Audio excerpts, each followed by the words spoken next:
오늘 하나님의 말씀은 여호수아 6장 1절에서 11절까지에 있는 말씀입니다. 구약 성경 326쪽에 있습니다. 자, 찾으신 줄 알고 제가 봉독을 해 드리겠습니다. 이스라엘 자손들로 말미암아 여리고는 굳게 닫혔고 출입하는 자가 없더라.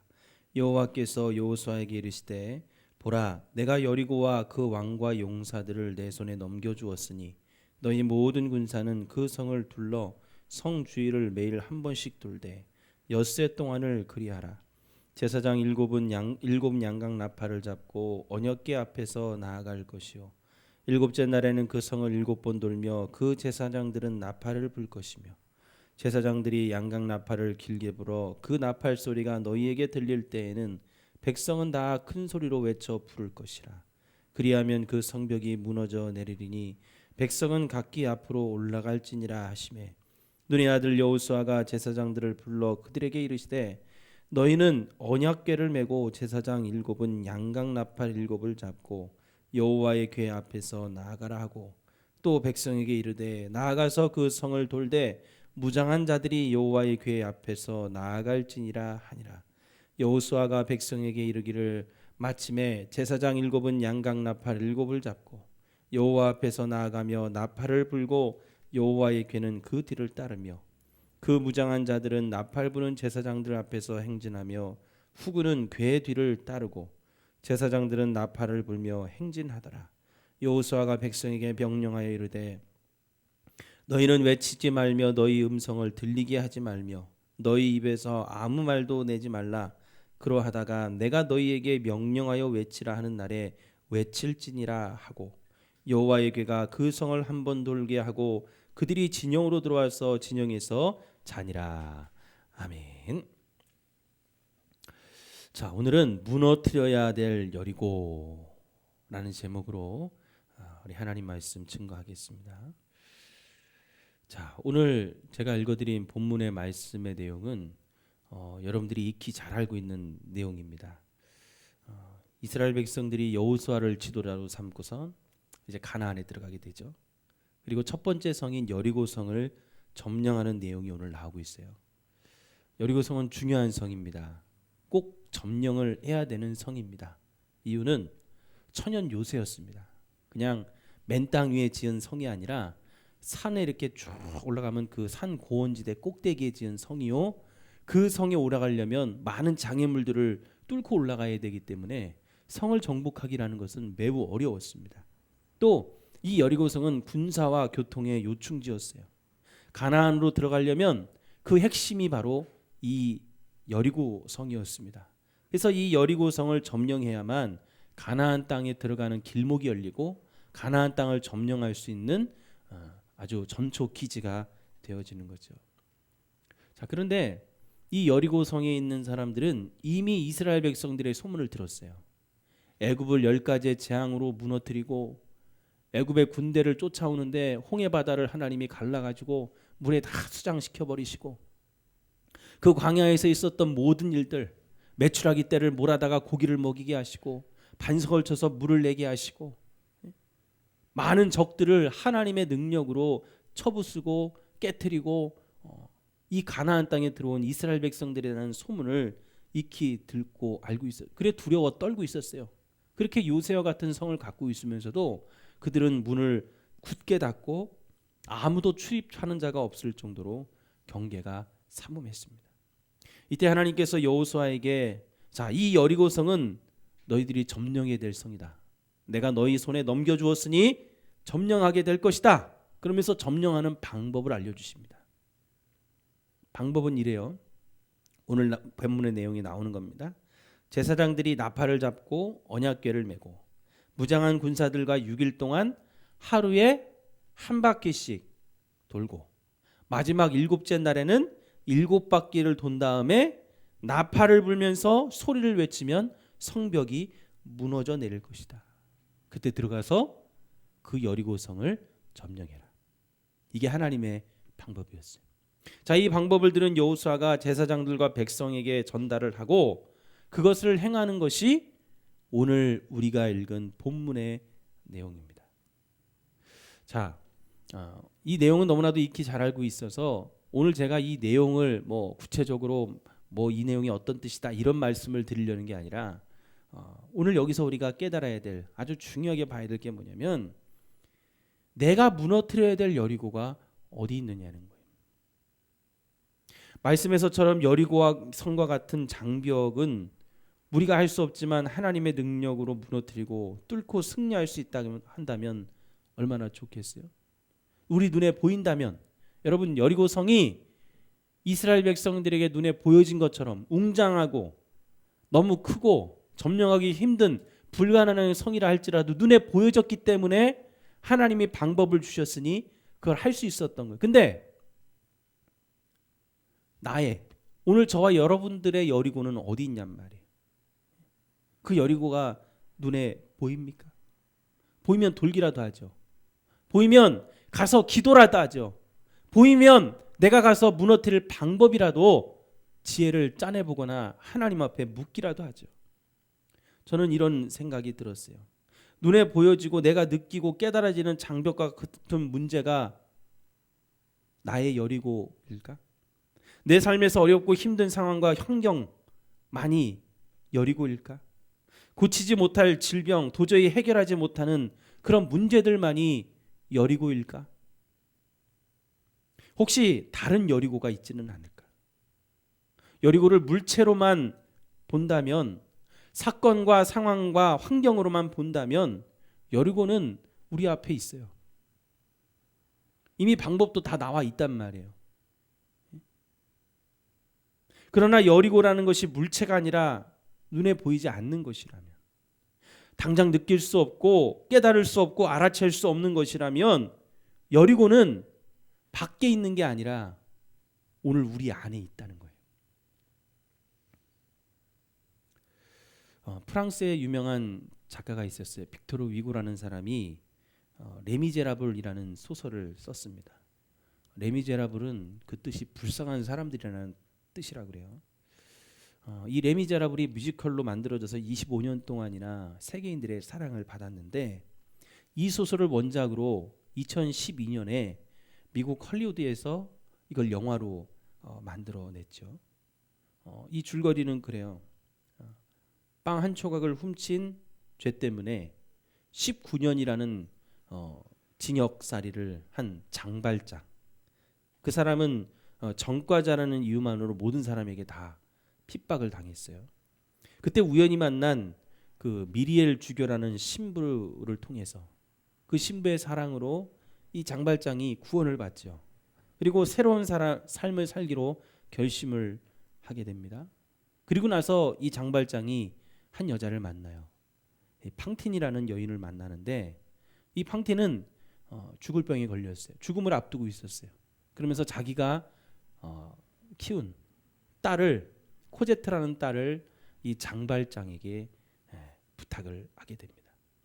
그런데 이 장발장은 자기가 전과자라는 사실을 숨기고 있었는데 자베르라는 경찰이 가난한 사람을 돕고 자기의 정체를 숨기며 사는 이 장발장을 갖다가 알게 된 거예요. 정체를 알게 됐어요.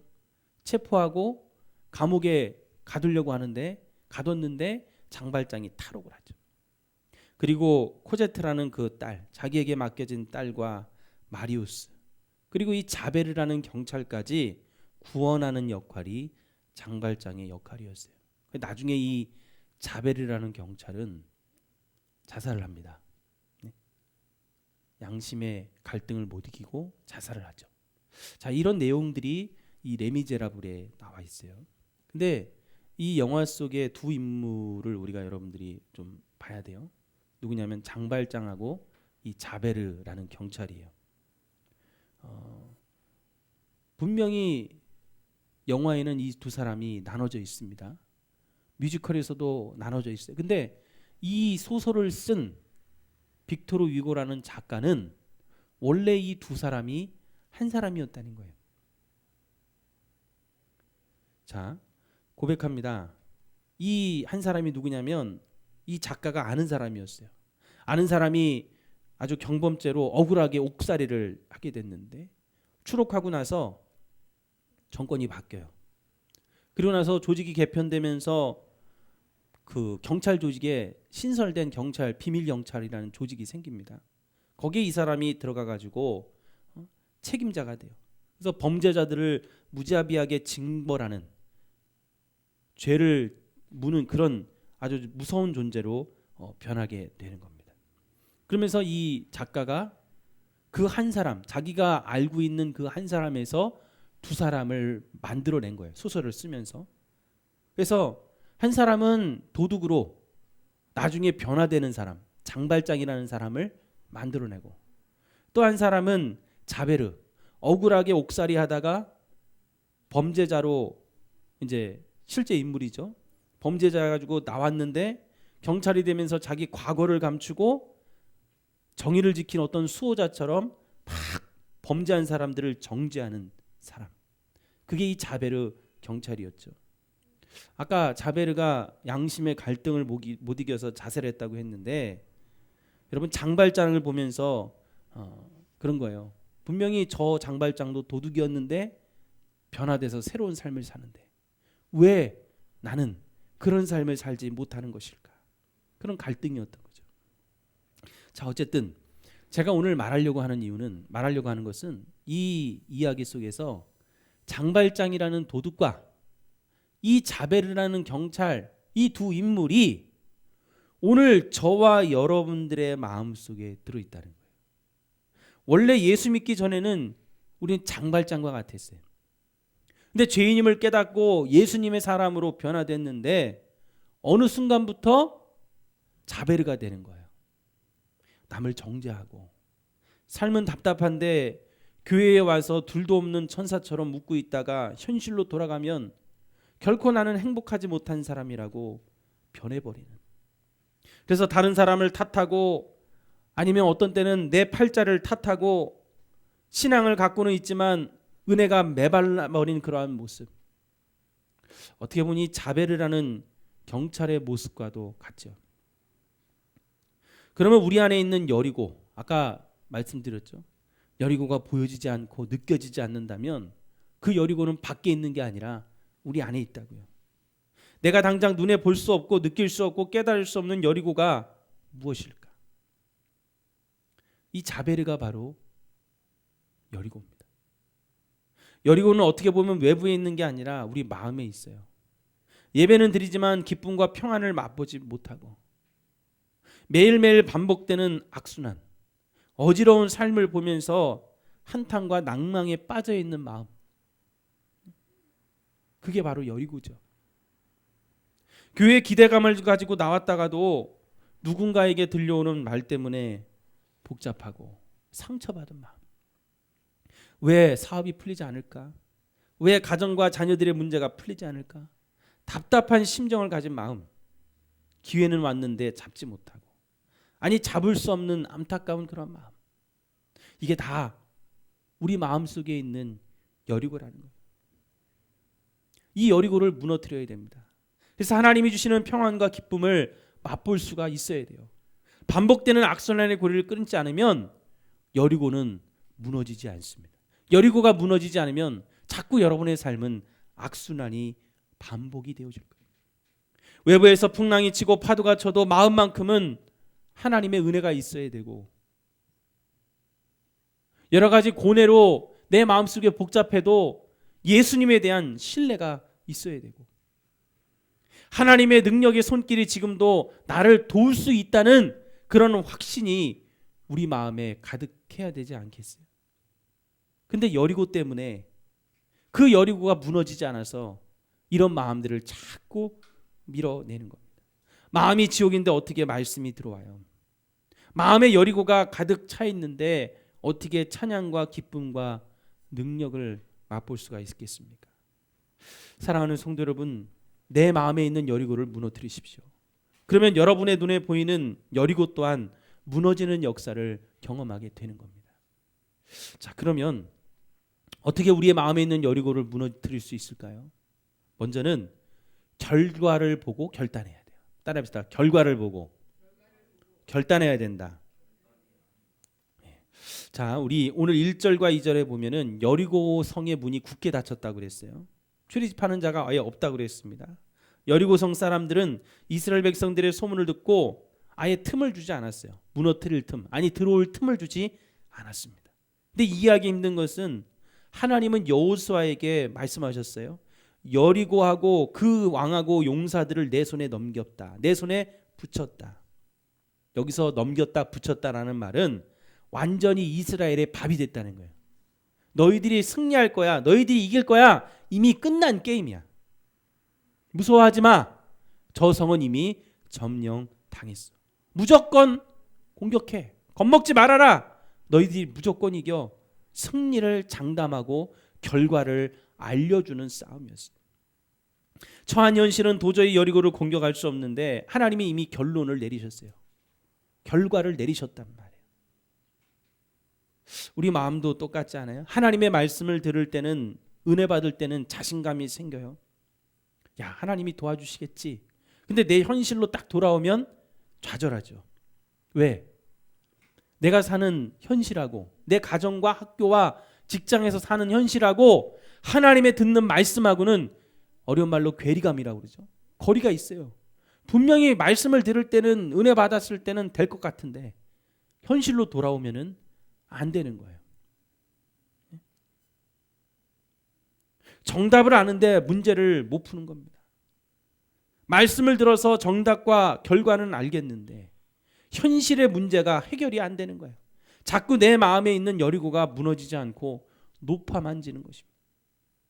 신앙을 가지고 나아갈 때 내 안에 있는 여리고가 무너져야 되는데 그래야 하나님의 말씀에 신뢰가 쌓이지 않겠어요? 야, 하나님 말씀대로 했더니 여리고 진짜 무너지더라. 그래야 되는 거 아니겠어요? 그래야 믿음으로 살 수가 있는데 내 속에 여리고가 자꾸 커지는 거예요. 무너져야 될 여리고가 무너지지 않고 더 커지고 더 높아지는 겁니다. 하나님은 작아지고 믿음은 없어지고 말씀은 사라집니다. 그럼 어떻게 해야 될까요? 이거에 대한 해답을 우리가 성경에서 가장 존경하고 잘 알고 있는 다윗이라는 사람이 우리에게 알려주고 있어요. 시편 109편에 보면 다윗이 하나님 앞에 기도하는 내용이 나와요. 뭐 1절부터 쭉 31절까지 되는 긴 내용을 여러분 지금 다 읽을 수는 없지만 제가 간략간략하게 내용을 알려드리면, 먼저 1절부터 3절에 보면 이런 내용이 나와요. 다윗이 저주를 받고 공격을 받아요. 이유는 없어요. 지금 다윗의 상황은 광야에서 사울이라는 왕에게 쫓기고 있는 상황입니다. 그러니 사람들이 자꾸 다윗을 저주하고 공격하는 거예요. 너 나쁜 놈이야. 야, 왕의 말을 안 들어? 너는 쫓기고도 남아. 너는 살아서는 안 되고 너는 죽어야 돼. 다윗이 너무 억울한 거예요. 자기가 잘못한 게 없는데. 자기는 단지 사울 왕에게 쫓기고 있을 뿐인데 사람들이 자기를 저주하고 욕하니까 너무나도 억울했어요. 참다 도저히 안 되겠다 싶으니까 이 다윗이 하나님 앞에 기도를 드립니다. 8절부터 15절까지 기도의 내용이 어떤 기도의 내용이냐면, 하나님, 저들을 죽여달라고. 저들의 자녀들은 고아가 되고 아내는 과부가 되는데 그냥 고아와 과부가 아니라 고리대금업자에게, 고리대금업자라는 것은 저 막 심각한 대출을 해두는 사람, 이자 크게 받는 사람들 있죠. 그게 고리대금업자예요. 그 고리대금업자에게 쫓겨다니면서 빌어먹게 되는 과부와 고아가 되게 해달라고 기도하는 거예요. 하나님 앞에. 그리고 그의 자손을 이 땅에서 끊어지게 해달라고, 아예 없애달라고 다윗이 기도하고 있어요. 정말 무서운 기도가 아닐 수 없어요. 그런데 다윗이 그렇게 기도는 하지만 마지막에 가서는 어떻게 합니까? 복수하지 않아요. 마지막에 다윗이 결단합니다. 어떻게? 28절부터 31절에 나는 하나님이 복을 주시기로 했어. 나는 하나님의 복을 받을 거야. 복 받기로 결단하죠. 하나님 앞에 감사하기로 결단합니다. 나를 죽이려고 쫓아오는 사울왕, 나를 저주하고 나를 욕하고 너는 죽어야 돼, 너는 나쁜 놈이라고 사람들이 욕을 하는데 그 사람들에게 복수하지 않고 감사하기로, 복을 받기로 결단합니다. 너희가 나를 저주하지만 나는 그 저주를 안 받을 거야. 왜? 하나님은 나에게 복을 주기로 약속했으니까. 나는 그 말씀 보고 그 결과 보고 나는 결단할 거야. 여러분들은 어떤 결단을 하길 원하십니까? 여러분들이 좌절했을 때, 낭망했을 때 여러분들은 어떤 결단을 하기 원하십니까? 그때 놀라운 일이 일어났어요. 하나님은 그 믿음 보시고 다윗의 그 믿음을 보시고 그 결단을 보시고 하나님도 결단하세요. 어떻게? 다윗에게 복을 주기로 결단을 하십니다. 다윗의 마음속에도 그 위대했던 왕, 사람들이 존경했던 그 다윗의 마음속에도 여리고가 있었어요. 미움이 있었고 복수가 있었고 저주가라는 그 여리고가 있었습니다. 오늘 저와 여러분들의 마음속에도 아주 큰 여리고가 있지 않아요? 그럼 우리가 해야 될 일이 뭐예요? 그 여리고 때문에 낭망할 수 있지요. 다윗처럼 하나님 앞에 저주를 퍼붓는 기도를 할 수 있습니다. 그러나 여러분, 마지막에는 결단해야 돼요. 하나님의 말씀 보고 하나님의 결과를 보고 여러분 결단하셔야 됩니다. 그래, 나는 저주받지 않을 거야. 나는 저 사람들의 원망을 받지 않을 거야. 나는 저 사람들이 하는 손가락질을 받지 않을 거야. 나는 하나님의 복을 받기로 약속이 되어져 있어요. 그러면 하나님이 그 고백한 대로 결단한 대로 하나님도 결단하시고 우리를 도와주시는 것입니다. 내 안에 여리고는 무엇에 반응하냐에 따라 무너질 수도 있고 높아질 수도 있어요. 그러니까 고백을 잘해야 됩니다. 나오는 대로 내뱉지 말고 화가 나도 좌절되고 낭망이 있더라도 정말 답답해서 다 때려치고 싶더라도 고백을 잘해야 됩니다. 그것이 나의 결단이 되어 하나님의 결단을 끌어오는 역사를 나타내는 거예요. 예배를 드리기로 결단하고 악순환되는 삶과 태도를 끊기로 결단하고 하나님도 결단하고 도와주시는 거예요. 하지만 반대로 악한 결단을 내리면 사단과 마귀가 기다리고 있다가 그 결단이 이루어지도록 여러분들을 돕는 거예요. 누구의 도움을 받으시겠어요? 어떤 결단을 여러분 하시겠습니까? 하나님 앞에 하나님의 말씀의 결과를 보고 결단할 수 있는 저와 여러분들이 되기를 간절히 축원합니다. 두 번째로는 우리가 어떻게 해야 우리의 마음에 있는 여리고를 무너뜨릴 수 있느냐? 말씀의 소리를 내야 됩니다. 자, 여리고성을 놓을 때 순서가 있었죠. 처음에는 무정한 군사들이 서고 그 다음에는 양각 나팔 부는 7 제사장들. 양각 나팔이 뭐예요? 양의 뿔로 만든 나팔이에요.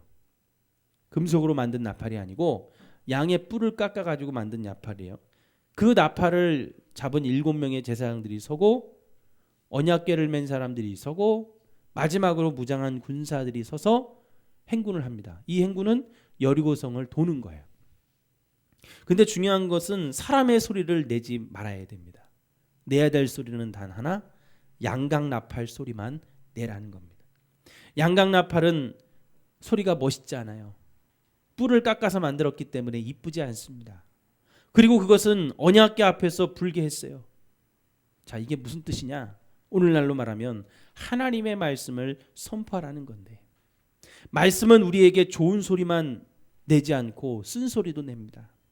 근데 그 말씀의 소리가 내 안에 여리고가 진짜가 아니라 말씀이 진짜라는 고백을 하게 만든다는 거예요. 그래서 그 말씀을 내뱉는 순간 말씀이 좌우에 날선 검이 되어서 혼과 영과 관절과 골수를 찔러 쪼개는 능력의 말씀이 되어진다고 오늘 우리에게 말해주고 있습니다. 한마디로 여러분, 여러분의 마음의 여리고를 무너뜨리려면 말씀을 입으로 고백을 해야 돼요. 여리고는, 특히 내 안에 있는 여리고는 힘으로 무너지지 않아요. 나팔 불며 하나님의 말씀을 고백할 때 무너지는 겁니다. 내 안에 여리고 마찬가지예요. 확신을 갖고 고백할 때 무너지는 거예요. 어제 다일이가 좀 다쳤어요. 그래서 제가 기도해 주는데 그런 고백이 저에게 나왔어요. 하나님의 말씀 믿은 대로 고백을 하니 하나님 분명히 고쳐주실 거다. 그래서 믿는 자들의 기도는 병든 자를 낫게 한다라는 그 말씀 고백하며 기도했습니다. 분명히 하나님은 온전하게 치료해 주실 줄을 믿습니다. 여러분, 말씀을 입으로 그렇게 고백해야 우리 안에 있는 여리고가 무너져 내리는 거예요. 그 기독교 TV의 설교 중에서 그러한 간증을 들었어요. 이원군이라는 장로님의 간증인데, 이 장로님이 어릴 때 화상을 입었대요. 근데 어느 날 갑자기 이제 한참 자라고 이제 화상이 다 치료가 됐는데 그 자리에 부작용이 생긴 거예요. 그래서 병원에 가서 정밀하게 진찰을 하니까 어릴 때 입은 화상이었는데도 불구하고 그 화상이 암으로 그 세포가 변했다는 겁니다. 그래서 그 암세포가 무릎 뼈까지 전이가 되어가지고 다리를 잘라내야 되는 그런 상황이 됐습니다.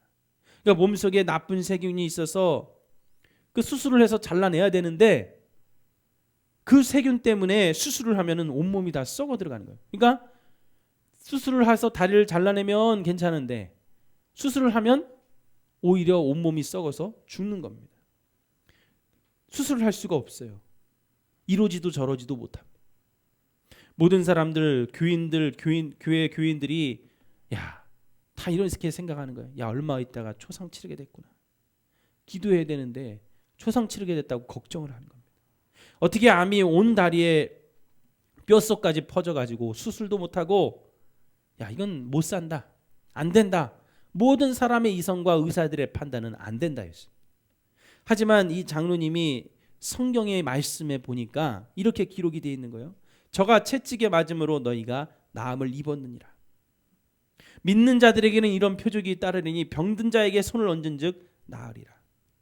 이 말씀의 결과, 이 말씀이 이 장로님의 마음속에 들어왔어요.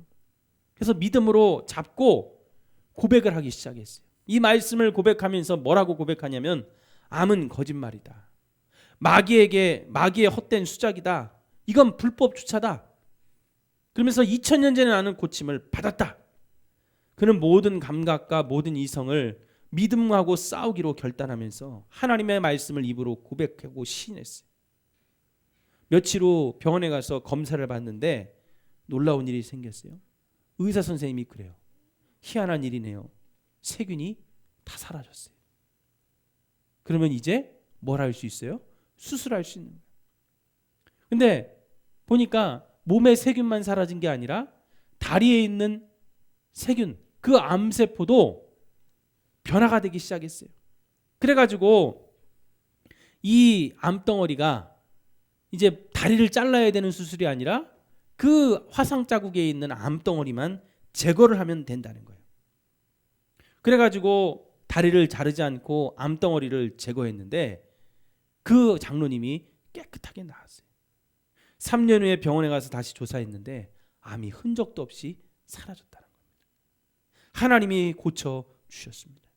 그래서 하나님을 의지하며 열심히 하나님 앞에 교회에 봉사하며 하나님의 사업을 감당했다는 거죠.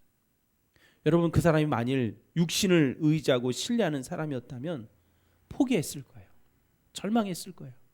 안 되는구나. 다리를 잘라서 살 수도 있었을 텐데 수술도 안 되는구나. 나는 죽어야 되겠다. 그러나 그 사람이 영의 사람이었기 때문에 믿음으로 말씀의 소리를 내고 마음의 여리고를 무너뜨린 겁니다. 의심의 여리고를 무너뜨린 거예요. 그랬더니 하나님이 눈에 보여주는 육체의 암덩어리, 육체의 여리고를 깨끗하게 치료해 주시는 하나님의 결단도 보여주신 겁니다. 사랑하는 성도 여러분, 여리고는 밖에 있지 않아요. 혹여라도 눈에 여리고가 보이거든 혹시 마음에 더 큰 여리고, 눈에 보이는 여리고를 무너뜨리지 못하게 막는 마음의 여리고를 여러분 먼저 무너뜨리십시오. 그것을 믿음으로 결단하면 하나님도 결단하셔서 저와 여러분들을 도와주실 것입니다. 오늘 이 마음의 여리고를 무너뜨리고 반드시 무너뜨려야 됩니다. 밖에 있는 여리고는 내가 노력해도 안 되는 게 있어요. 그러면 하나님 도와주세요 기도하면서 인내하며 기다려야 되지만 내 마음속에 있는 여리고, 의심의 여리고, 하나님과 멀어지는 그 여리고, 하나님과 담을 쌓는 높아지는 그 여리고는 여러분들이 반드시 무너뜨려야 될 여리고입니다. 그것을 무너뜨리고 결단하는 저와 여러분들이 되셔서 이 놀라운 은혜, 하나님이 해결해 주시는 놀라운 은혜가 저와 여러분들의 삶에 나타나기를 간절히 축원합니다. 기도하시겠습니다.